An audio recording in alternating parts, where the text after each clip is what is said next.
ఐదో వాక్యంలో ఒక మంచి మాట ప్రభు రాసి పెట్టాడు.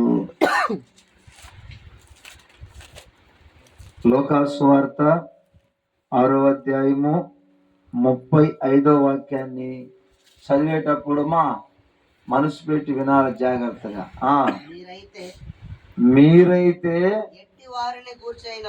ఎట్టి వారి గూర్చినైనను అంటే నేను అలా మీరైతే ఎట్టి వారంటే ఎలాంటి వారిని గూర్చి అయినను మీరు నిరాశ చేసుకొనక మీ శత్రువులను ప్రేమించండి.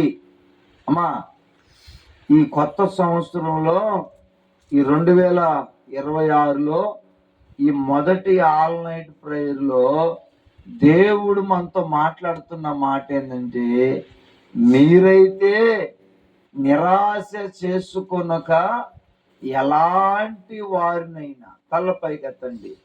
అక్కడ యేసు ప్రభు అన్నాడు, మీ శత్రువులను మీరు ప్రేమించండి అని. ఎవరిని ప్రేమించాలంట? తలపైకెత్తండి. కొంపలు ముంచే వాళ్ళని కాదు ప్రేమించాల్సిందే. అర్థమవుతుందా?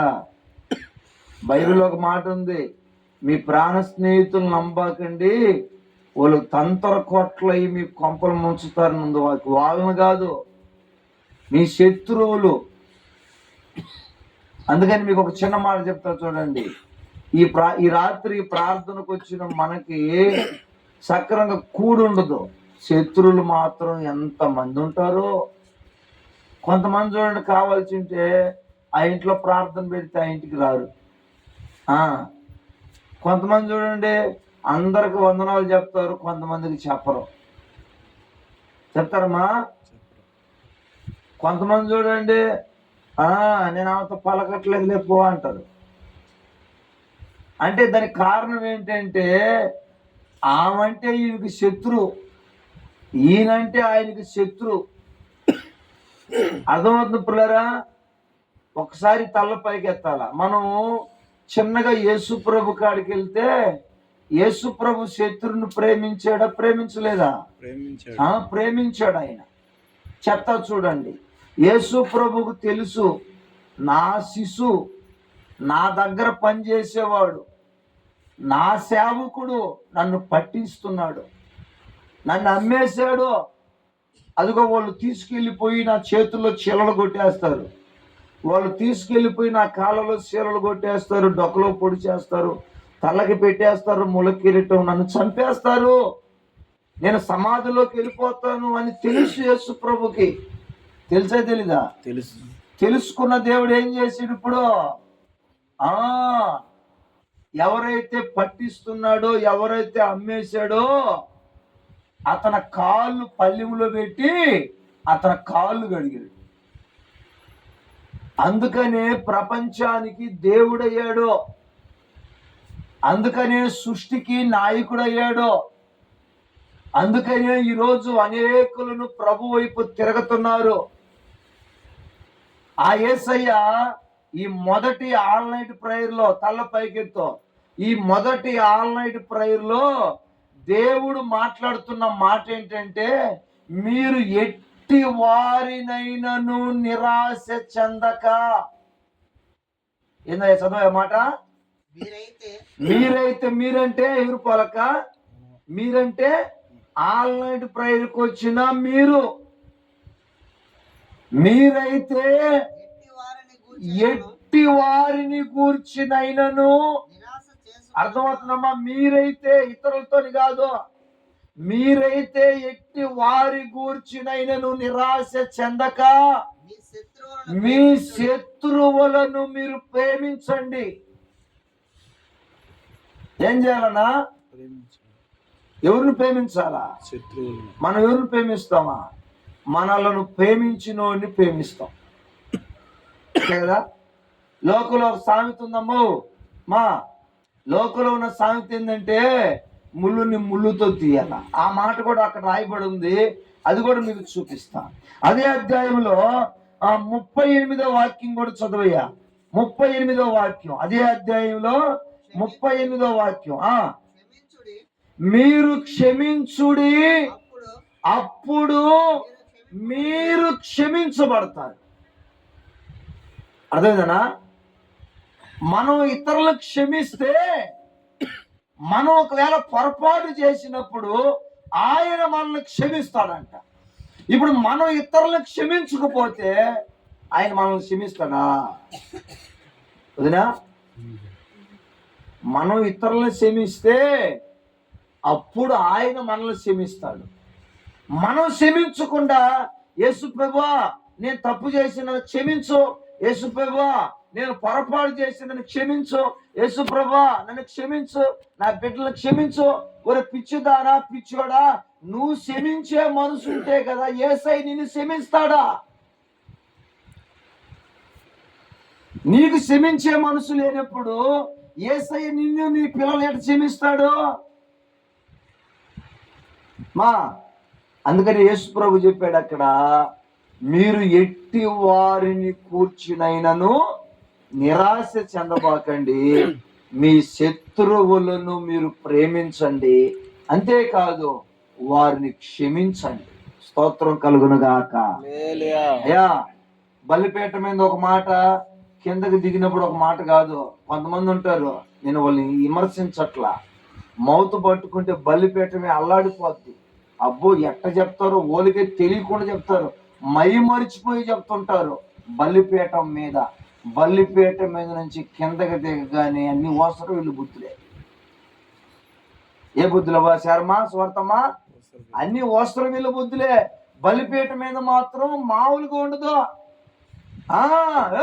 వాక్యం విను అమ్మా, వాక్యం విను తల్లి, అమ్మా దేవుడు వాక్యం విను, అయ్యా వాక్యం విను అంటారు. బలిపీఠం మీద కిందకి దిగ్గానే అర్థమని చెప్పిన మాట, నేను చెప్పే వాక్యం మీకే కాదు నాకు కూడా, మీరే కాదు నేను కూడా నడుచుకోవాలా. నేను చెప్పే మాట మీరు వింటున్నారు, మన మధ్యలో దేవుడు ఉన్నాడు, దేవదూతలు ఉన్నారు, వాళ్ళు కూడా వింటున్నారు నేను చెప్పే మాట. ఆ స్వభావం నాకుంది కాబట్టి నేను ఈరోజు ఈ విధంగా ఉన్నా.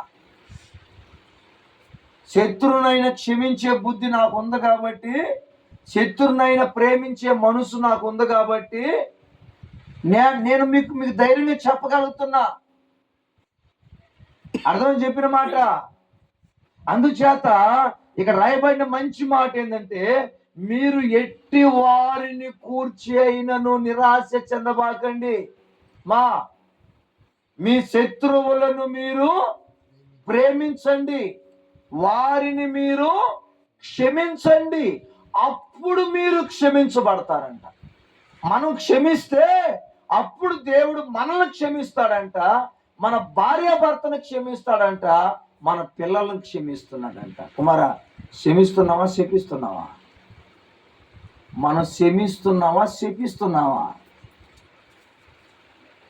మనం ప్రేమిస్తున్నావా దూషిస్తున్నావా? అదే కదా స్టార్టింగ్లో చెప్పానా, బలిపీఠం మీద ఒక మాట, కిందకి దీని ఒక మాట ఉండకూడదు. చర్చిలో ఒక బుద్ధి, ఇంటికి పోయిన తర్వాత ఒక బుద్ధి ఉండకూడదు. చర్చిలో ఏ బుద్ధి ఉందో ఇంటికి పోయిన తర్వాత కూడా అదే బుద్ధి ఉండాలి. బలిపీఠం మీద ఏ బుద్ధి ఉందో ఇంటికి పోయిన తర్వాత అదే బుద్ధి ఉండాలి. అర్థమైందా మనం చెప్పిన మాట?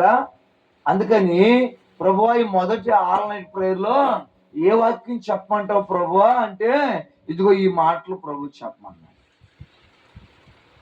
అన్నా ఏం చేయాలంటే, మనం శత్రువులను ప్రేమించాలంట, వాళ్ళని మనం క్షమించాలంట. ఒక చోటే కాదు, ఇంకో చోట కూడా చూడండి.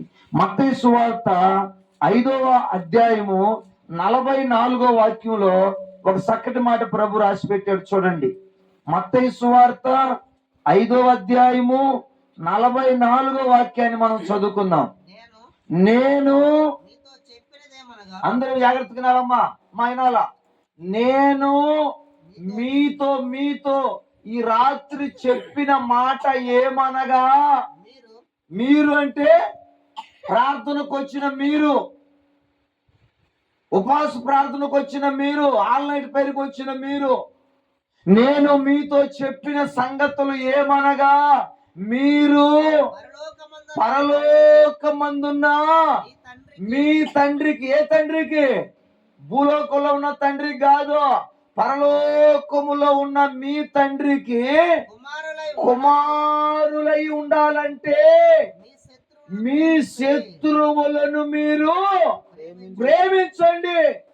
ఇందాకేమన్నాడు అన్న? ఎట్టి వారిని గూర్చి అయినా మీరు నిరాశ చెందబాకండి, మీ శత్రువులను క్షమించండి, ప్రేమించండి అన్నాడు. ఇప్పుడేమన్నాడు? తల పైకెత్తాల. ఇక్కడేమన్నాడు? అమ్మా అయినమ్మా, ఇక్కడేమన్నాడు?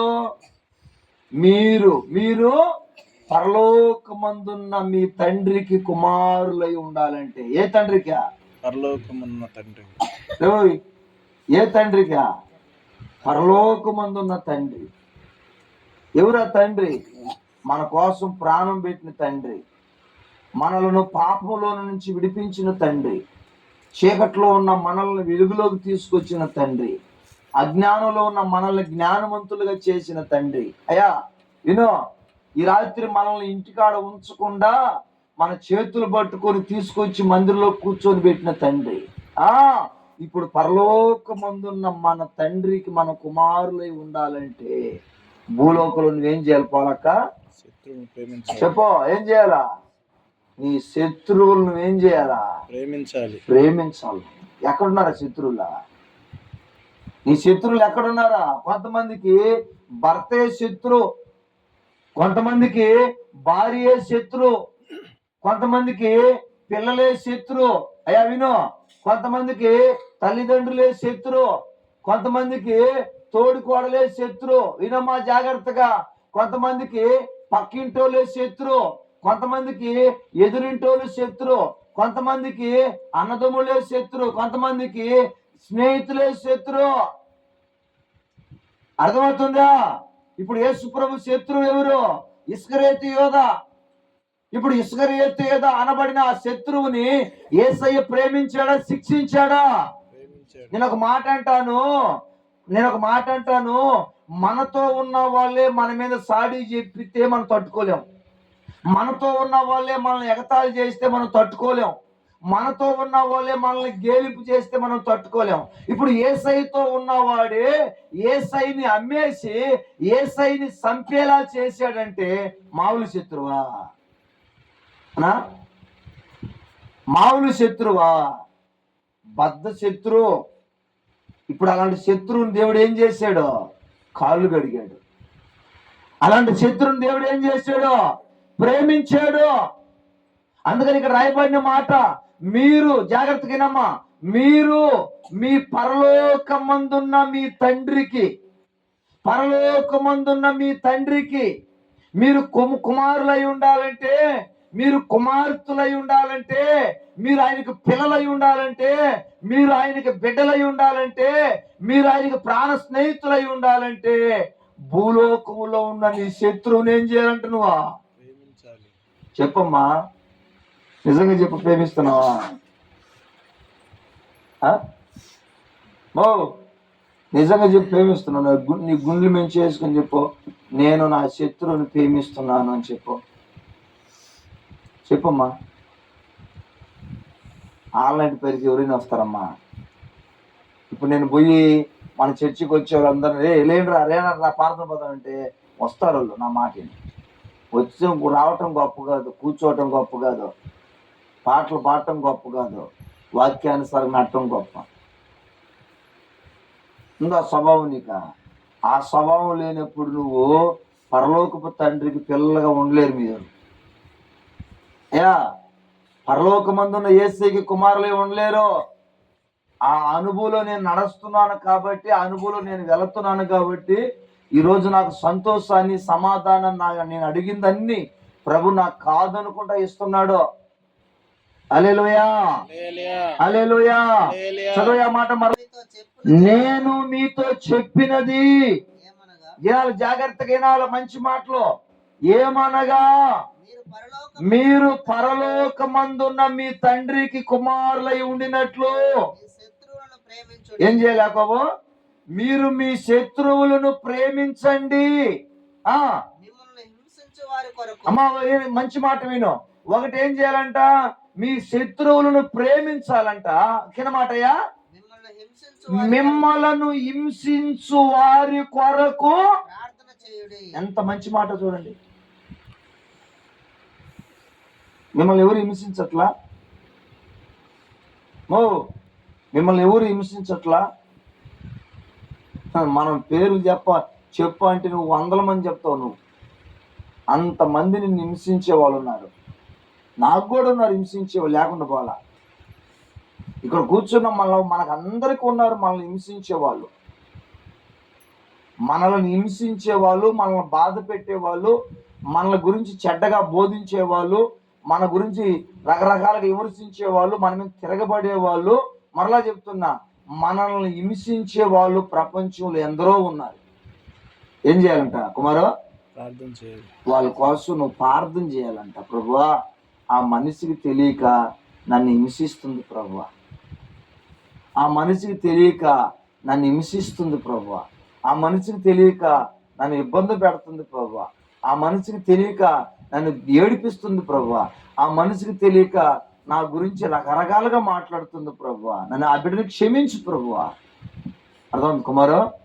అలా ఆ మనసు కలిగి మనం బతికితే, ఆ ఆలోచన కలిగి మనం భక్తి చేస్తే, ఆ తలంతు కలిగి మనం భక్తి చేస్తే, అప్పుడంట మనం పరలోకమందున్న యేసయ్యకి పిల్లలు అయి ఉంటాం, ఆయన కుమారులు అయి ఉంటామంట, ఆయన కుమార్తెలమై ఉంటామంట.